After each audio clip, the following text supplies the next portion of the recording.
welcome to another weekly episode of Think with a Drink, brought to you by the ARIES Foundation for Financial Education. Tonight we're having a little fun with you. We don't have the rights to the Rembrandt song, but we want to channel Rachel and the episode of Friends. So think of If I'll Be There For You, because we're doing Who's FICA and Why Is He Getting All of My Money? Quick little just checklist here before we start up, just to know we're recording this, so we're not going to be able to take anything from the chat, but just know that you can drop information to us. We'll give you our contact information at the end so you can get a little bit of more information from that. Next one up. So your pilots for this evening's journey, I am Tom Alessi. I am the president of the ARIES Foundation for Financial Education. I have been in financial services for 23 years now. I'm an investment advisor, which means that I act in a fiduciary capacity whenever giving guidance or advice to any of my clients. I'm going to bring our vice president in. Craig, if you can tell a little bit about yourself. Sure. So I'm Craig Richardson, vice president of the ARIES Foundation. I've been in the financial services field a little over 17 years now, and I work with families and small businesses to help them develop a financial plan so they can have a better relationship with their money. Absolutely appreciate that. Craig will be chiming in as we go along here this evening. Next screen up there, we told you that the event is brought to you by the ARIES Foundation for Financial Education. You can visit us, www.ariesfoundation.org. Our mission at ARIES is trying to help everyone have a better relationship with their money. Because whether you realize it or not, you are in a relationship with your money. And just like every other personal relationship that you might be in, you've got behaviors and emotional triggers that happen that can cause you to sometimes, Craig and I like to say, act a little irrationally with our finances. So our goal is to always try to help everyone take some of that emotion out of their money. Next screen. So these are our disclosures. We're not going to go into them. I don't want to go through that with you. You can see them on the screen. Next one up, because this is more of the fun for us. We're going to take, tonight we are drinking from our friends at Sam Addons. This is their Brick Red. It's an Irish red ale. One of the things that we try to do with Think with a Drink is that we want it to be more relaxed and casual with some of the information that we're going through. And we can't think of a better way to do that than have something cold to imbibe on as we're going through this. So everybody just relax, kick back, and we'll say skål. So tonight's agenda, we're going to do FICA. Who's FICA? Who pays it? How does that work in terms of your payroll deductions? What does it mean as far as your tax refunds? And is that a good thing or a bad thing? What are some of the other benefits that might be coming out of your payroll or pay deduction and what you're trying to do?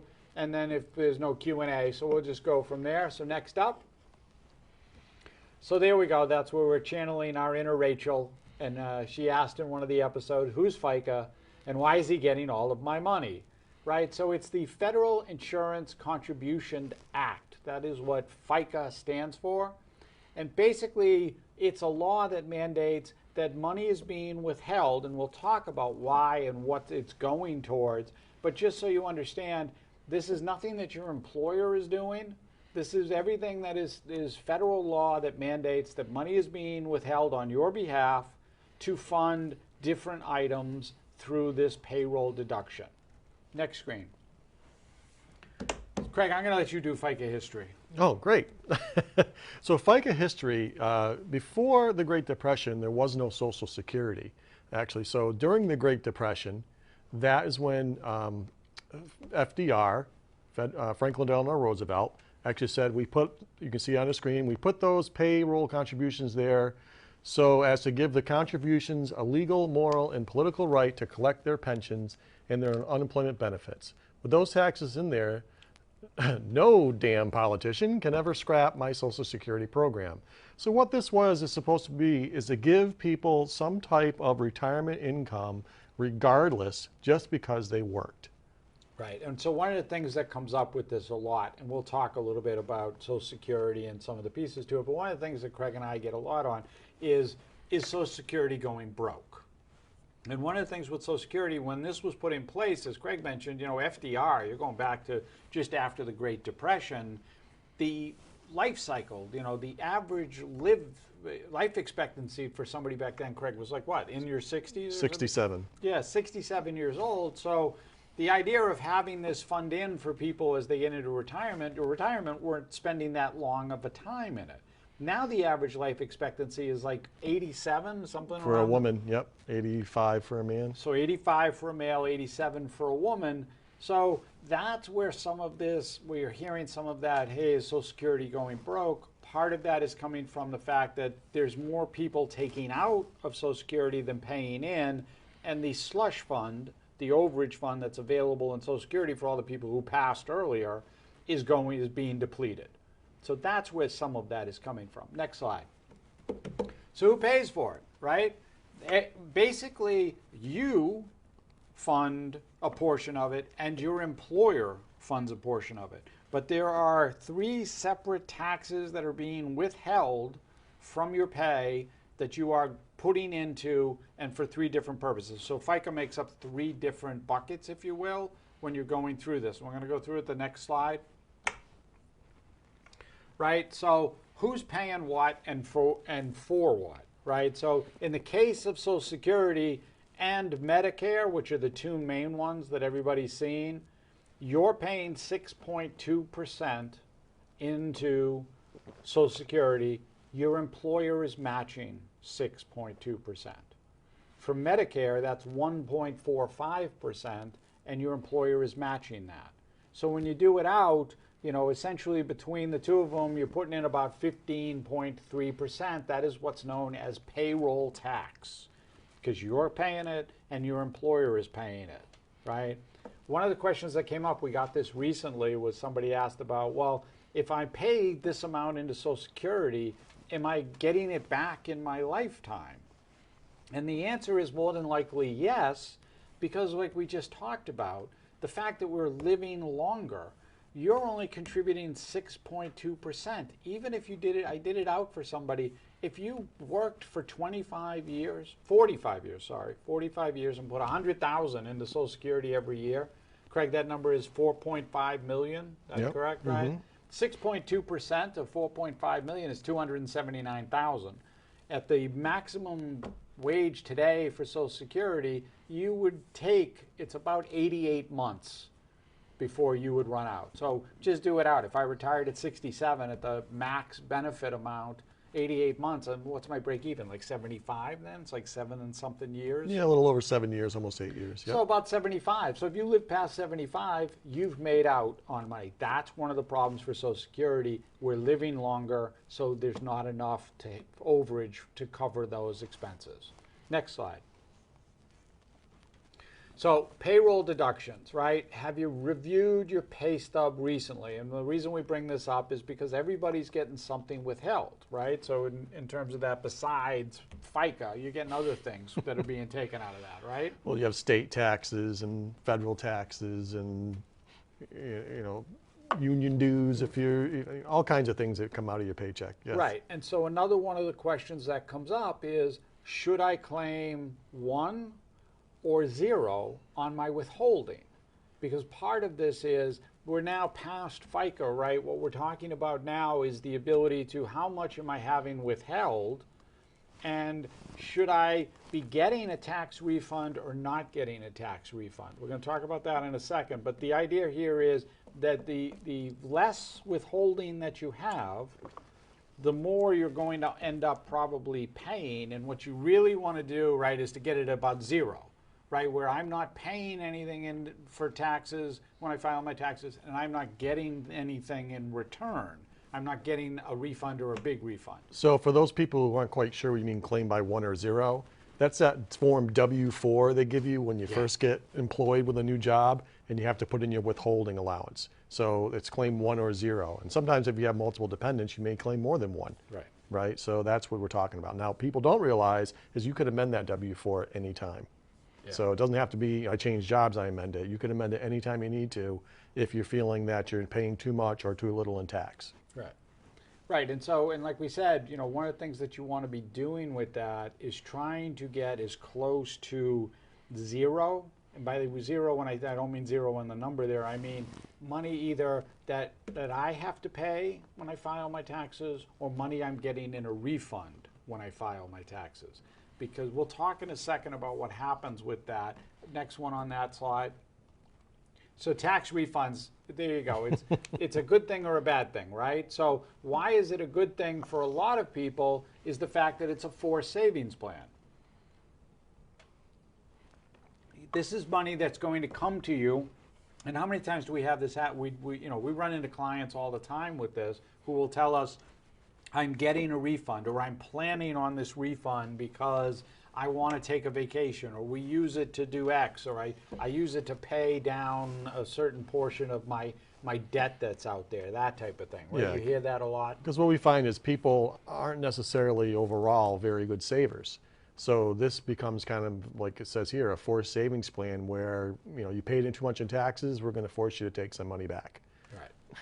Right. So then, because a lot of times people will plan, and we do run into this, where they're talking about using, we use the refund to fund the vacation, right? So I'm using that forced refund, and I'm then using that's how we're taking next year's vacation, because I know I'm going to get whatever it is, 800, 1,000, 2,000, that's our base, and we're going to use that for our vacation. Or like I said, for a lot of people, it's I've got this debt, or I'm making extra payments on my mortgage or some other payment that I'm trying to, get more of the principal paid down. So I know if I apply this to it, I'm doing that and getting some of that principal paid off. So all good reasons. We're paying off last Christmas. Oh, you're paying off last Christmas. That's debt. But on your credit card, right? In terms of dealing with debt. But so all of that is good reasons, right? So now when we talk about bad, right, why this may not necessarily be a good thing is, let's face it, you're giving the government your money to use without getting anything for it. By having a refund come to you, this is money they've basically held through your payroll through the year that they don't have to give back to you after you file your taxes. Mm-hmm. So sometimes when we're carving down, because we're having that withheld, so that we can get the refund, we're now living on less. And one of the things that Craig and I talk to everybody about is, how are you spending your money? Where's the budget? How's that being dealt with? How you're looking at it? And let's face it, if money gets tight, you end up with too much money at too much month at the end of your money, then you wind up in a situation where that can cause stress and having anxiety, and we get into those emotional parts of, well, wait a minute, I'm not doing well on a month-to-month basis. I'm feeling tight. I can't pay off this note or this debt or this loan or whatever it may be. Well, one of those is, like Craig said, you can always go back in and amend that, right? So that you can change your withholding. If they're taking money out, that might be money that could free you up, that can spring you or give you a little bit of breathing room for what you're trying to do, right? Mm-hmm. Absolutely. And let's face it, for us, what we try to talk to everybody about is that you'd be better off creating your own savings plan, one that's accumulating, that's compounding interest, something that you've set up where you're funneling money into the bank. If we had a song here at ARIES, that's what we would be singing. It would be setting up that forced savings emergency funding on your own versus doing it through the government, because you're going to be ending up getting, at least, I understand money's not getting out of the bank, out of bed right now, basically. Forget about being a couch potato. Your money's not even rolling over in bed right now. It's earning so little money, but it's at least earning something versus what the government is doing, which is just holding your money and then giving it back to you whenever you file your taxes. Yeah, the other problem I found too, Tom, is that a lot of people can become dependent on knowing that they're going to be getting that tax refund at the end of the year. And all that is dependent on the tax laws that are in place at that time. So what if the tax laws happen to change and you're not getting that child credit anymore, or you're not getting that deduction anymore, and you wind up paying more in taxes and not getting that refund? So now the money you were depending on to take the vacation or pay off the Christmas bills or whatever it is you're looking for, that piece of cash, that little windfall to come in, isn't there, then what do you do? So it's always better to be proactive in creating your own surplus rather than hoping the government's going to give you one. Right, and Craig brings up a very good point with that, because one of the things there is, you can only get this money after you file your taxes. right? So even if you file your taxes early, you have to wait for them. I know there's things that'll send you money and you'll get fast cash return and all of that, so you can file. But you're not getting all of those W-2 statements and everything you need to put it together to at least February, right? So if you needed money, like Craig said, right after Christmas to pay off some of those bills, you're not getting it through the government. So if you have your own account set up, you're going to be in a better state to be able to handle that. You know, and we can talk about, you know, going crazy at the holidays or not going crazy. That's a different conversation. Next slide, please. All right, so now we want to talk about the benefits that are available. Right, so I got to have health insurance, right? You got to have health insurance. Let's face it, it's a mandate. More than likely, you're getting it through your employer. More than likely, they're making it available. One of the other things that you should have, if it's available through your employer, is long-term disability. The likelihood that somebody is going to get disabled versus passing away is what? It's like 3 to 1 or something, you know, in terms of the numbers. It's like, what is it? The average worker, age 25, 1 in 4 will get some sort of disability. Correct, and then yeah, it's like less than 1 in 5 between working years of 65, you know, Right. and age 65. Correct. You know, so the health insurance is a mandated thing. Craig and I just believe strongly in that disability coverage. If it's available through your employer, that's great. If it's not, it's something that you should be looking at and having for your own protection and the protection of your family, especially if whatever income you have is providing benefits for the family, right? So if you're responsible for, you know, a third, a half, or 3/4 of the income that's funding the expenses in your household, you need to look at long-term disability. Well, this is a big question that comes up, Tom, is what is your biggest asset, Right. right? When the first thing people go to is my house. Second thing they go, oh, my car, Yeah. all right, or my retirement account. Well, no, your biggest asset is your earning potential, right? And you insure your car, you insure your house. A lot of people don't insure their income. Right. And so that's what you're talking about here, Yeah, correct? that's why you've got to have. That's why the health insurance and long-term disability. So you should have, right? So hopefully there's a retirement plan that is available, Right. And also flex spending account. right? Life insurance and student loan repayment. So these are sort of add-ons. The retirement plan, hopefully every employer out there with all of the new changes, the new laws, the new things that have been put in place, that you have the access to it. If not, you can always do an IRA. So you always have some kind of a retirement plan. You know, if you've ever seen any of our stuff, that's bucket number 3 that you're filling. The flex spending account, that sort of goes hand in hand with the health insurance. That's to cover the other stuff. Maybe some of those deductibles, some of those co-pays, some of that stuff that's there. Life insurance, because as Craig said, you're not with disability, you're insuring the income. With life insurance, you're insuring to make sure that your family is protected or those that count on that income for the rest of your working life. Student loan repayment, that's something that's new that's coming up, right? That a lot of employers have started to take on. But you know, debt payment right now, the number is 1.7 trillion, that's with a T, trillion dollars of student debt out there. So this is something that should be looked at as ways to do it. And last one on that, which is I ain't too sure about, right? So dental coverage, you know, if you keep yourself, you know, it's basically self-paying for 2 cleanings a year is pretty much going to wash what it is. You know, if you've got a family, young kids, then you probably want to consider having dental coverage. But if you're an older single individual, like it's probably something to be questioning. Or if you don't have any teeth. Or if you don't have any teeth left, yeah, so then you probably don't need it at that point. Short-term disability, right? So one of the things with short-term disability is the coverage generally is providing until 90 days, until that long-term disability would kick in. So again, one of those, can you cover 3 months yourself? If you can cover 3 months, then do you really need short-term disability? Right. If you don't have 3 months worth of coverage in the bank, then maybe having that, again, the only way you can get this is through an employer. So if your employer doesn't offer it, I'm afraid you're out of luck with that. Well, that's why we talk about building an emergency fund, right? Yes. For that short-term need. That's why. And then vision, you know, that's one of those, hey, if it's available, maybe you can get it. You know, that's something that you can do as an add-on.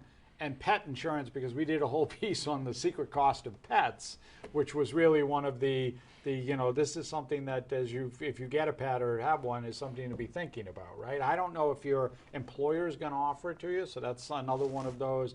These are benefits that might be available. A lot of times you'll have in larger companies more and more of these add-on and value-add type of policies, but they're things to consider and look at. Understand that's all going to come out of your pay, and that's going to take away from whatever living expenses that you have as you do this. Next slide. All right, so for us here at ARIES, our whole mission is always trying to help you sort of find that vision. You know, the path winds and twists and goes different ways. So all we're trying to do, like we said, is try to take the emotion out of it, because emotion puts up those barricades. What are those barricades, right? You know, think of those. Your emotions become like the orange cone, the barriers, the Jersey barriers in the road. Yes, the Jersey barriers. Yes. You don't want to hit those. You don't want to hit those. That's what emotions are when we're trying to figure our financial path, right? So that's what we try to do. We try to take those emotions out of the equation, get you on the right path, help you find where do you want to get to and how you're going to get there. Next slide. You know, so one of the things that we say to everybody is failing to plan is planning to fail, right? You may be, you know, well down the path, well on the road, or you may be just starting out. What we try to do for everybody is say, we can help you. We can give you a little bit of guidance. We can maybe answer some questions, or even if it's just, hey, I'm doing all this stuff. Am I doing the right thing or not? That's what we put the foundation together for. The idea for ARIES is trying to help everybody answer all of those questions, give you a little guidance, give you a little advice, and see if we can help you get you down the road. So if you'd like to take more than the have my head in the sand approach, is yes. what you're saying. Well, Okay. see, that's a plan too. So having your head in the sand, that's a plan, but you know, it's hope more than anything else. And let's face it, hope is not a plan. Next slide. All right, so this is Craig and I in our more formal attire. If you've ever seen us out and about, those are TB12 jerseys. They are custom jerseys. Let's face it, I understand he's not here anymore, but he's the greatest of all time, and he's still playing. So as long as he's still playing, we're still wearing them. And let's face it, you can't find Mac Jones jerseys right now anywhere, so kind of tough to do. But when we're out and about and doing conferences and workshops and some of the presentations, we are in our jerseys. We like to have some fun with that, so that's our more formal attire. Next screen. All right, so if you ever have any questions, whether you're thinking about something that you want to do, whether you're interested or whether you're unsure about what it is you're trying to do, what we suggest is reach out to us, right? Let us know. The ways you can do that is you can go right to our website. That's www.ariesfoundation.org, or you can email us. There's a contact sheet, right? There's a contact sheet on the website that you can just fill out and say, hey, give me a call, give me a reach out to me, let me know I've got a question. Or you can use our email. It's info@ariesfoundation.org, and just shoot us an email and we're happy to answer a question. We're happy to come back to you. We're happy to do it. On there, we have a blog post that we do, so you can check that out. It's a weekly feature that comes in every, we try to do it a couple of times a week, just on some topics, specifically what might be coming up. With Think With a Drink, we try to do it around that topic and try to figure out, some different aspects, different angles in terms of it. But really, if you want to check out the mission, what we do, how we do it, go to the website, www.ariesfoundation.org. Check us out, and we're happy to, answer questions. If you happen to know an organization that could use our support, please feel free to reach out to us. And I think that is going to do it for this evening, and we'll wrap from there. I don't think there's another slide. You can try it.